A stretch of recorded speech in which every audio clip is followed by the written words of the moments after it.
This is usually the time of the year where people make New Year resolutions. So, these are some advice and tips you can add to your New Year resolutions for your company or for your teams.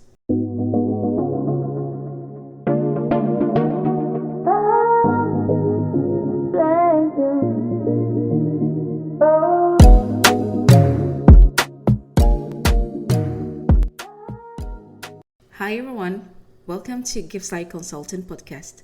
This is Eva, your consultant for employee engagement and retention. So good to have you back after the short break.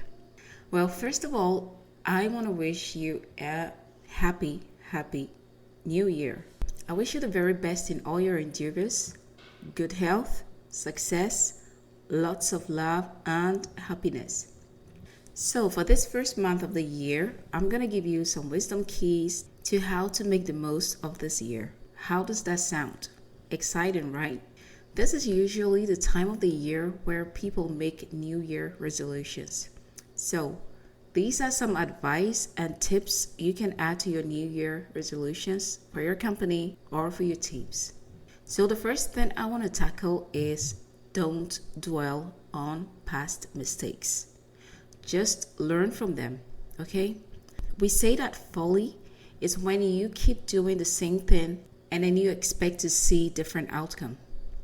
So what you want to do is go through the major things that happened in the past year and see those that impacted the course of events in your company, both positively and negatively.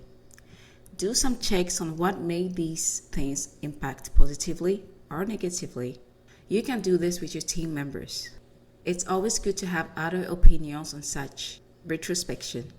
And the idea here is that for the positive ones, it's good to search and know the factors that made those positive results possible so that you can repeat them and even do better this year.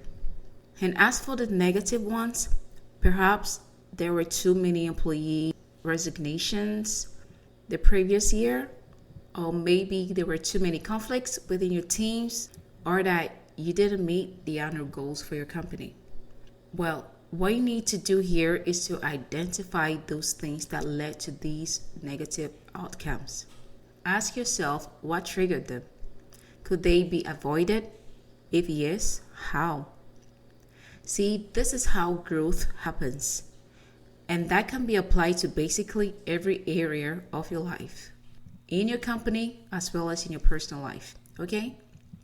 And the other thing that I would like to add for this week is, now that you have done the retrospection, you need to think about the future. How can you invest into the future of your company? Perhaps it's about time to launch a new product or a new service. So make some research on what's new out there. What are the needs of your customers? Are you responding to those needs? Or are there other ways you can respond to them? You know, sometimes we are so caught up in our business and everyday tasks that we forget to step back and assess if what we are doing really matters and if it's really responding to the needs of our audience. So, the beginning of the year is usually a good moment for that. Although I would advise that you do this every now and then in order not to waste too much time and resources on things that don't necessarily matter or contribute to the goals and objectives of the year. Okay? Alrighty. Thanks for tuning in. I really appreciate your time. And I will see you next week. For the meantime, you can enjoy the song for this month, which is entitled Every Little Thing by Young and Free. It's a song that I love to listen to when I'm about to execute a project. It gives me the boost and the good vibe that I need for that big moment. So enjoy and don't forget to like, share, subscribe, and comment. Bye for now.